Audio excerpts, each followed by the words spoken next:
Oficio histórico. Despelando los secretos y enterrando las mentiras de una galaxia envuelta en llamas y guerra eterna.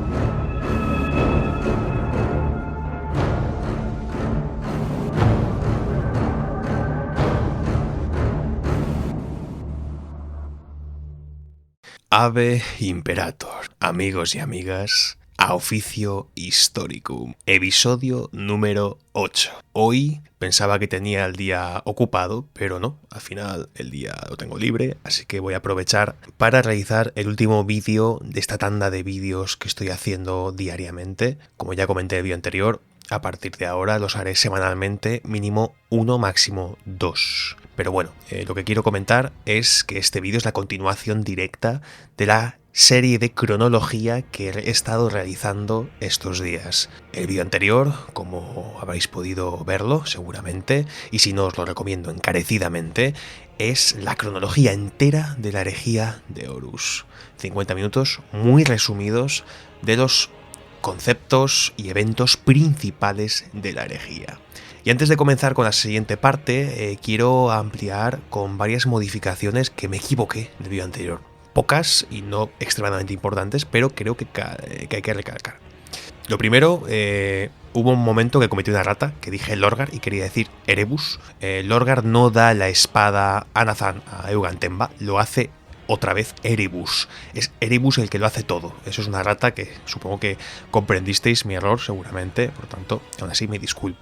También respecto a que Rogal Dorn a lo mejor se intuyó que dije que estuvo en Marte y no fue Rogal Dorn. Se le encargó a Rogal Dorn defender Marte de los traidores, esa rebelión que ocurrió del Mechanicum, ahora Dark Mechanicum o Mechanicum Oscurus, oscuro. Por lo tanto, Rogal Dorn no pudo porque estaba defendiendo toda Terra y le dejó ese encargo a su primer capitán, Sigismund, un absoluto gigachat de los más importantes de toda la historia de Warhammer, nuestro querido y amado Sigismund.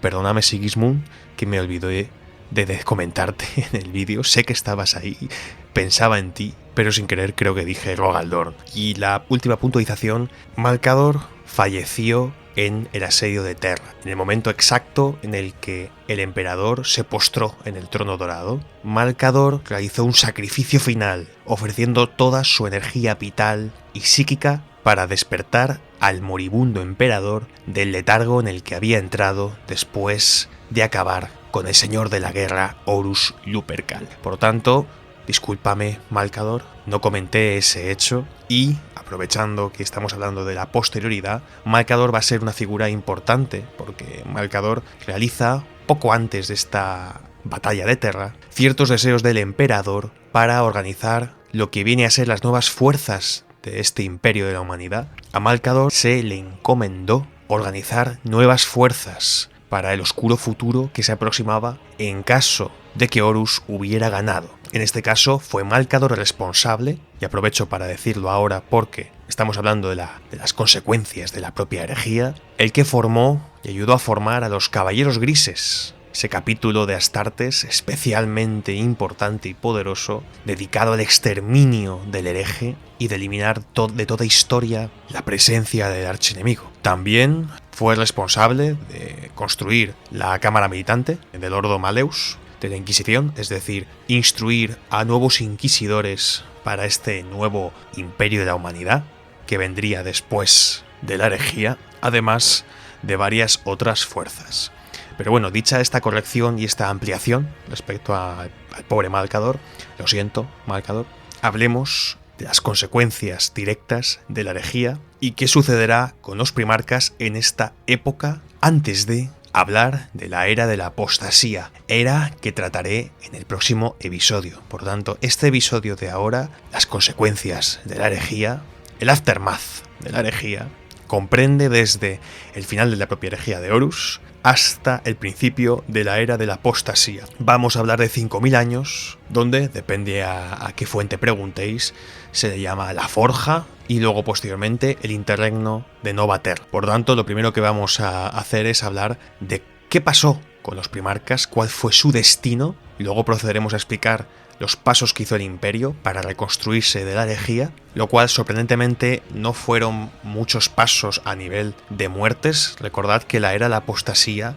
trajo más dolor, muerte y destrucción que la propia herejía de Horus, ya que lo, entre comillas, bueno de la herejía de Horus es que era de tal magnitud, de seres tan poderosos, que el propio Astra Militarum, más allá del asedio de Terra o la invasión de Ultramar, no tuvo tanta importancia como se cree. Por tanto, a efectos prácticos del humano común, el daño de la herejía se resumió en una gran parte importante del Astra Militarum baqueteada y varios planetas, sobre todo la de los primarcas traidores, destruidos vía exterminatus. Pero más allá de ello, el resto de los sistemas del Imperio se mantuvieron con más o menos normalidad. Es decir, no fue una decadencia rápida, sino una decadencia lenta, afectada sobre todo por las cruzadas negras de Abaddon, aparte del aumento de la presencia disforme, y sobre todo por esta era de la apostasía y su consecuente conflicto con efectos aterradores para los ciudadanos del Imperium. Por tanto, comencemos con qué sucedió con los primarcas después de la herejía. Vamos a primero hablar de los dos primarcas muertos fehacientemente. Primero vamos a recordar que fallecieron dos primarcas durante la propia herejía de Horus, los cuales fueron Ferrus Manus, como comentamos en el anterior episodio, en la masacre de Ishvan V, y luego murió Sanguinius en el asedio de Terra a manos de Horus. Pero después, desgraciadamente, murieron más primarcas, y es lo que vamos a tratar ahora mismo. Respecto a Rogal Dorn, de los puños imperiales, murió en combate al abordar una nave del caos durante la primera cruzada negra de Abaddon, el saqueador. De él solo se recuperaron sus manos esqueléticas. Por lo tanto, la suposición es que falleció a manos de los traidores, aunque pruebas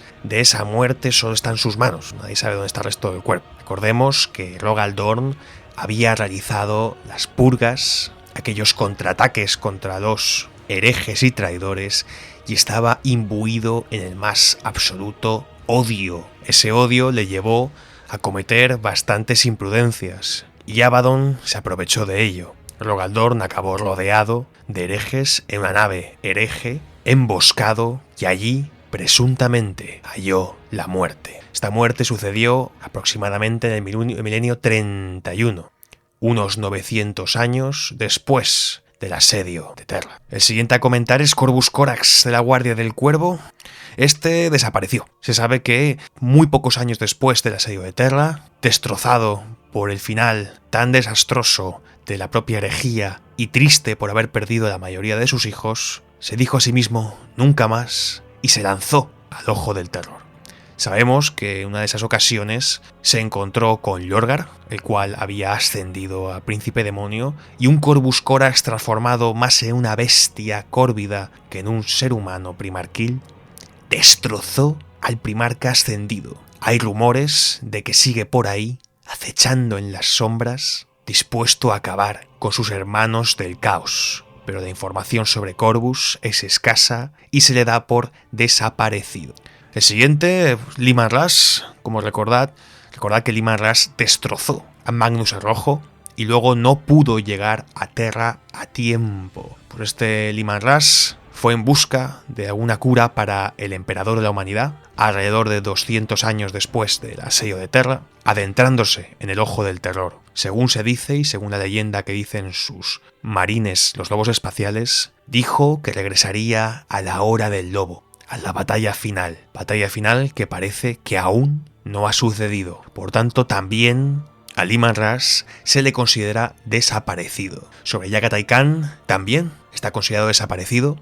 Recordad que participó en el asedio de Terra, luchando contra Mortarion, a quien venció en duelo singular, siendo Mortarion ya un príncipe demonio, para que os imaginéis el nivel y la capacidad del Khan. Y poco después, otra vez, del asedio de Terra, poco después, estoy revisando, y 1300 años después del asedio de Terra, persiguiendo a unos Drukhari, desapareció en la telaraña. Es decir, como no sé si os acordáis, la telaraña es una dimensión paralela de bolsillo que los Eldar utilizan para transportarse y donde esconden sus refugios y sus mundos, en concreto los Drukhari. Pues estos Drukhari fueron perseguidos por el Khan, el cual, después de seguirles, detrás de él la telaraña se cerró y nunca más se supo de él. Hay rumores que el Khan ha hecho un trato con Sheogorath, el dios de la risa Eldar, por tanto es posible que el Khan esté participando en ciertas actividades relacionadas con estos Eldar, cuyo plan es acabar con la diosa del caos, Slanesh. Pero esto son suposiciones y para el imperio de la humanidad el Khan también está considerado desaparecido. Respecto a Vulcan, primarca de los salamandras, llegó tarde, como sabéis, al asedio de Terra y tuvo que ver con impotencia a su padre ya en el trono dorado de Terra. Si os acordáis, en el anterior episodio comenté que Vulcan fue raptado después de ser vapuleado y destruido casi en la masacre de Ishvan V por Konrad Kurz, que le torturó y le maltrató durante una buena temporada. Cuando pudo zafarse de él mismo, de Konrad Kurz, llegó a Terra demasiado tarde. Respecto a Vulcan, que sepáis que desapareció, aunque sí que es verdad que tuvo una aparición especial en la Guerra de la Bestia, ayudando a los humanos contra los orcos, pero poco después volvió a desaparecer. Que sepáis que en la actualidad también se le da por desaparecido. Ya como os dais cuenta, esto es un poco ya bastante cliché, pero sí es verdad, están desaparecidos, no están muertos, están desaparecidos. Sobre Lionel Johnson, como comentamos, no pudo llegar a tiempo para ayudar al emperador, solo pudo observar, al igual que su hermano Vulcan, que el emperador ya estaba sentado en el trono dorado. Es cierto que durante la herejía tuvo que combatir a Konrad Kurz, en una historia que la verdad es digna de su propio relato y su propio episodio, por supuesto, pero que sepáis que desapareció en el milenio 31 cuando Caliban fue destruida. Según se decía en ese momento, estaba durmiendo en la roca, base principal de los Ángeles Oscuros. Y sí, las teorías fueron reales, ya que 10.000 años después, Lionel Johnson despertó en la era Indomitus, en el 41º milenio, hace relativamente poco en el lore actual de Warhammer 40.000. Por tanto, hasta hace nada se le consideraba desaparecido, pero sí, ahora ya está vivo y ayuda a su hermano, Roboute Guilliman, a defender el imperio de la humanidad. Tan vivito está que la última vez que lo vimos, y esto ya lo comentaremos en la era Indomitus, se enfrentó al primarca Angron. Y respecto a el gran primarca, el principal, el favorito de la mayoría de personas, es Roboute Guilliman, Roberto Guillermo para los amigos. Roboute también llegó tarde para poder auxiliar al emperador de la humanidad cuando éste luchaba contra Horus, pero participó junto a su hermano Rogaldorn en las purgas de los traidores. Pero, desgraciadamente, alrededor de unos 900 años, 850 años después de la herejía de Horus, el primarca traidor Fulgrim, ya completamente dominado por la diosa del exceso Slanesh, se enfrentó en un duelo a muerte contra su hermano Guilliman, al quien hirió de muerte. Por fortuna para la humanidad, fue salvado por sus hijos y llevado al Templo de la Corrección, lugar donde reposaría por alrededor de 10.000 años. Éxtasis que fue necesario para que no muriera realmente. Por fortuna, como repito otra vez, para la humanidad y para la galaxia entera, en el milenio 42, bueno, no fue en el 42º milenio, fue en el año 999 del 41º milenio. Vamos, literalmente en el milenio 42. En este caso fue Ibraine, con la ayuda de Ibraine, una Eldar, con la ayuda además de Belisarius Cawl, archimago Dominus del Adeptus Mechanicus, es decir, el máximo exponente del mecánico, los cuales juntos, entre otros, lograron sacar a Guilliman del éxtasis donde estaba y curarle la terrible herida que le hizo su hermano herético. Por supuesto, la resurrección de Guilliman tendrá un capítulo increíble que estoy seguro que trataré, espero no dentro de mucho, ya que será en el apartado de los primarcas, pero sobre sus acciones en la era Indomitus las trataremos en ese vídeo, en el propio vídeo de la era Indomitus. Pero que sepáis que Guilliman en este momento, en esta era, antes de la era de la apostasía, se le dio por casi muerto, en éxtasis. Todos sabíamos que estaba en éxtasis, sabíamos que no había muerto y que tampoco había desaparecido como el resto de sus hermanos, pero por fortuna, en el milenio 42, ahí vive, siendo actualmente, en la actualidad de Warhammer, el Lord Comandante del Imperio y el dirigente de la humanidad. Estos son los primarcas leales y su cronología en estas eras, porque como recordemos, si os dais cuenta, la mayoría caen poco después, si no casi inmediatamente después de la propia herejía de Horus, desaparecen. Pero vamos a hablar ahora de los primarcas traidores. Bueno, ya sabemos que Horus murió en la batalla contra el emperador, pero ¿qué sucedió con el resto de primarcas? Pues bueno, vamos a hablar de alguien que he evitado hablar tanto, que es Konrad Kurz, del cual hablaremos también en su propia biografía, en su capítulo biografía, pero quedaos con que Konrad Kurz presuntamente murió asesinado por la asesina Calidus, una asesina enviada por el Imperio del Officio Assassinorum. Esta mujer logró acercarse a Konrad, el cual la estaba esperando, y se dejó literalmente matar por esta mujer. Mujer que tampoco duró mucho. En cuanto huyó de la escena, uno de los hijos de Konrad, en contra de sus deseos, la decapitó, al igual que ella había presuntamente decapitado a Konrad. Se dice que la única prueba real de la muerte presunta de Kurz es un vídeo donde solo se ven dos ojos oscuros. Por lo tanto, su muerte está sumida en un tanto de misterio. Lo más probable es que hubiese muerto, ejecutado, ya que, según presuntamente palabras del propio Kurz, consideró que su muerte demostraba las mentiras del falso emperador.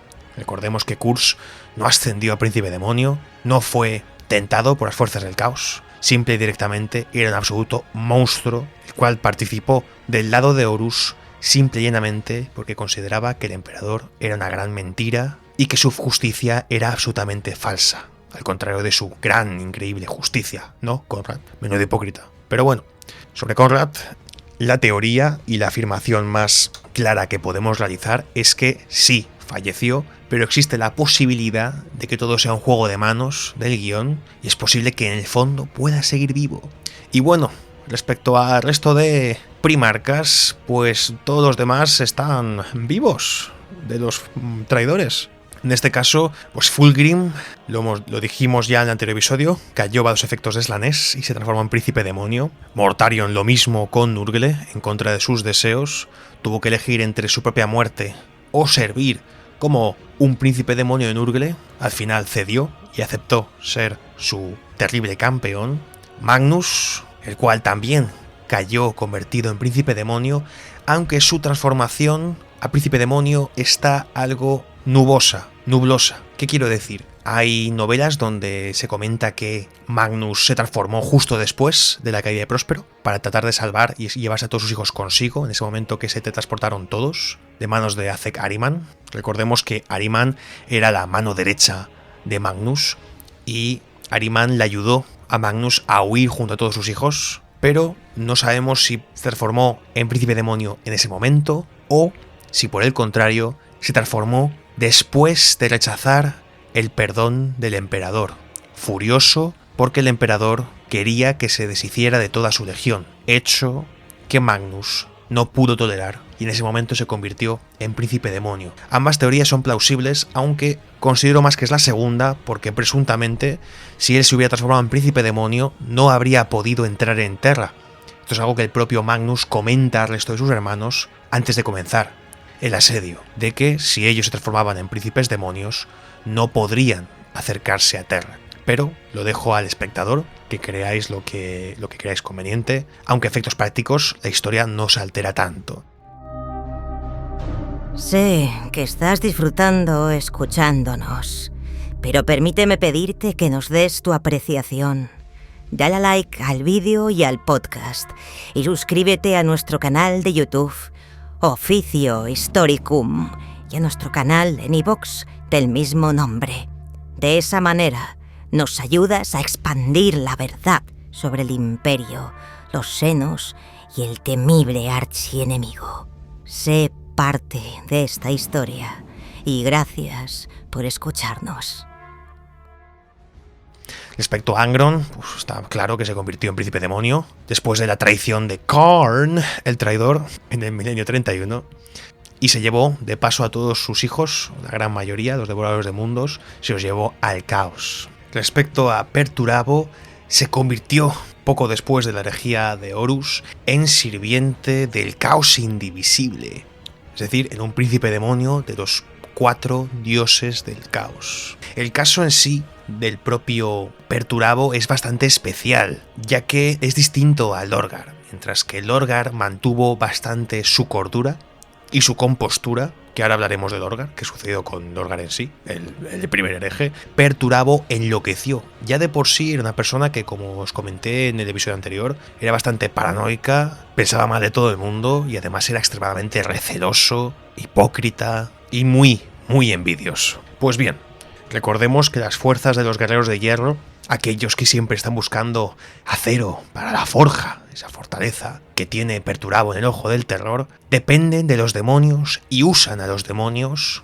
pero los detestan, los odian. Por tanto, Perturabo está en una situación bastante complicada. Ha ascendido a príncipe demonio, porque a los hechos me remito.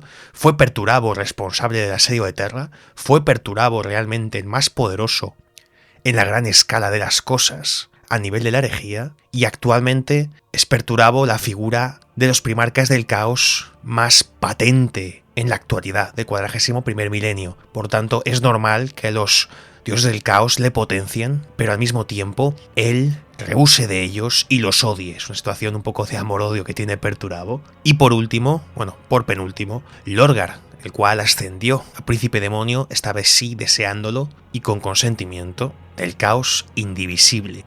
Actualmente dejó a su legión a cargo de los apóstoles oscuros. Entre estos apóstoles oscuros se encuentra Corfareon, que aquí sigue vivito y coleteando, y Erebus, por supuesto, que sigue maquinando en la oscuridad. Se dice que Lorgar se encuentra aislado en el Templum Inficio, en Sicarius, el mundo demónico de los portadores de la palabra. Este Lorgar ascendido con una fuerza sin igual se encuentra meditando la verdad que recibió de los dioses del caos, de los poderes ruinosos, y se cree que ahora retornará en algún momento en el futuro. Pero para que tengáis en cuenta, en esta época la presencia de Lorgar es inexistente y que no se le va a ver el pelo en ningún momento. Respecto a Alfarius y a Omegon, se cree que Alfarius o Omegon, quién sabe, fue asesinado por Robute Guilliman durante la herejía de Horus. Pero no está del todo claro, no está del todo cierto. A lo mejor podría ser Alfarius y Omegon sigue con vida, o fue Omegon el que murió y ahora está Alfarius con vida. Es un destino bastante incierto el que existe de este par de bricas. Y otras figuras importantes que hay que clarificar, sobre todo la de Abaddon. En este caso Abaddon realiza varias de sus cruzadas negras en esta época. Recordad que en la primera se logra cargarse a Rogaldorn, que luego la gente va diciendo que Abaddon y sus cruzadas no sirven para nada. Pues mirad cómo en la primera se carga Rogaldorn y seguirá realizando múltiples cruzadas negras en esta época. Es verdad que no todas, seguirá haciéndolas después de la era de la apostasía, pero para que tengáis en cuenta que ya desde poco después de la herejía de Horus, ya sus acólitos y su principal heredero, que es Abaddon, el saqueador, el azote de la humanidad, continúa con sus oscuras intenciones. Respecto a otros eventos relevantes, la humanidad logra, entre comillas, recuperarse de los daños de la herejía gracias a la presencia de los primarcas y rápidamente se procede a la segunda fundación propuesta por Guilliman a través del decreto del Codex Astartes. Y el Codex Astartes es vital para entender todo Warhammer en la actualidad. Digamos que en el Codex Astartes se recopila toda la información, toda la lógica, las reglas, la logística, todo lo que un marine espacial debe ser y debe saber, se encuentra en el Codex Astartes, la guía del primarca para sus hijos los ultramarines. Es cierto que algunos capítulos, antes llamadas legiones, seguirán este códex y otros que lo tratarán como papel mojado. Eso ya dependerá de los capítulos, pero que sepáis que El Codex Astartes se crea en esta era, además de la Segunda Fundación. ¿Y en qué consistió la Segunda Fundación? La Segunda Fundación consistió en que Guilliman obligó a las legiones leales a separarse en grupos más pequeños de capítulos, los que fueron llamados capítulos sucesores. Estos capítulos sucesores resultaron de las divisiones de aquellas legiones que sobrevivieron a la herejía de Horus. Por lo tanto, es fácil de entender que aquellos capítulos con más capítulos sucesores solían ser aquellas legiones que después de la herejía pues tenían más números. Eso explica que haya tantos capítulos sucesores de ultramarines y tan pocos, por ejemplo, de salamandras o de la Guardia del Cuervo. También los caballeros grises, aquellos que os comenté que fueron entrenados por las directrices de Malcador, se integraron en su propio capítulo, cuya semilla genética no es conocida. No sabemos de dónde provienen los caballeros grises, pero ahí están. Estos capítulos, la mayoría acataron estas normas, aunque hay que decir que uno de ellos jugó un poco con la ley y se saltó esta norma.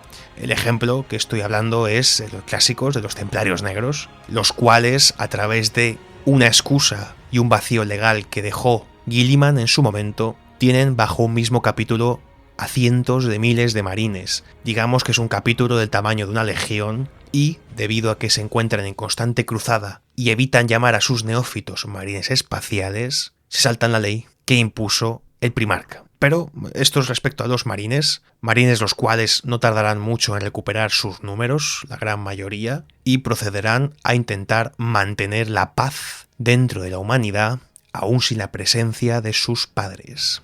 Otro evento vital e importante para entender esta era fue la Guerra de la Bestia, evento que estuvo a punto de acabar con Terra. Habían pasado ya casi 1500 años de la propia herejía de Horus, cuando una Terra, que ya estaba bastante reconstruida, se enfrentó contra un Wag orco de los chicos, un orco llamado la Bestia, del cual tiene el nombre de la guerra. Un Wag que estuvo a punto de acabar con Terra. Recordemos que los orcos, cuando se unen en Wag, pueden hacer cosas imposibles fuera de la mente humana, y en este caso fueron capaces de teletransportarse una luna entera de ataque. Para que los que no lo sepáis, una luna de ataque literalmente es una luna artificial repleta de pieles verdes dispuestos a matar a todo lo que se plante delante de ellos. Pues bien, una luna de estas se plantó literalmente al lado de Terra,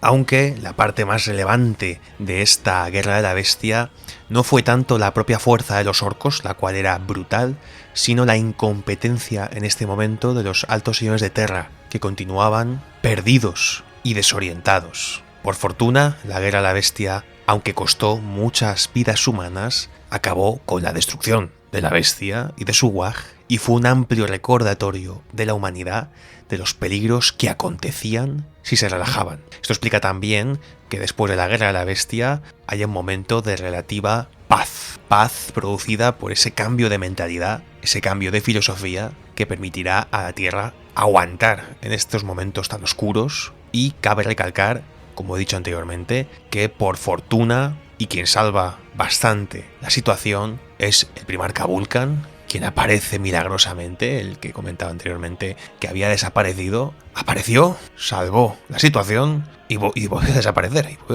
Pero obviamente tenía que comentar sobre la Guerra de la Bestia como evento vital en este periodo entre la herejía de Horus y la era de la apostasía.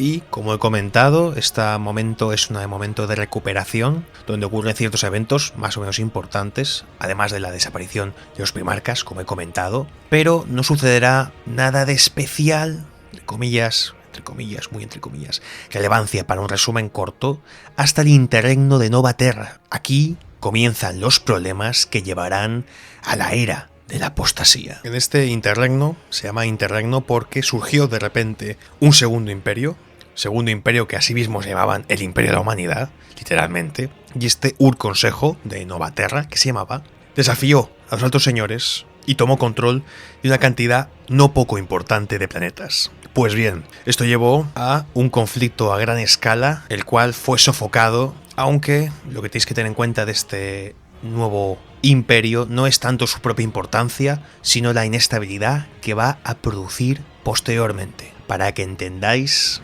este segundo imperio, este Ur-Concilio de Nova Terra, duró alrededor de, según se piensa, más o menos 1000 años. Pero finalmente fue destruido y exterminado por el imperio de la humanidad original. Pero lo más importante que tenemos que entender en este conflicto del interregno de Nova Terra es que debido a los constantes combates durante casi 1000 años, sí, este falso imperio es destruido, pero provoca que la eclesiarquía, aprovechando el conflicto y aunando fuerzas a sus filas, tras acabar con este falso imperio, este falso Ur-Consejo, finalizan la guerra con un poder tan inmenso, tan inconmensurable por encima del resto de fuerzas y mecanismos de control y seguridad del gobierno de la propia Terra, que nos llevará directamente a la era de la apostasía. Pero eso es un tema que trataremos en el próximo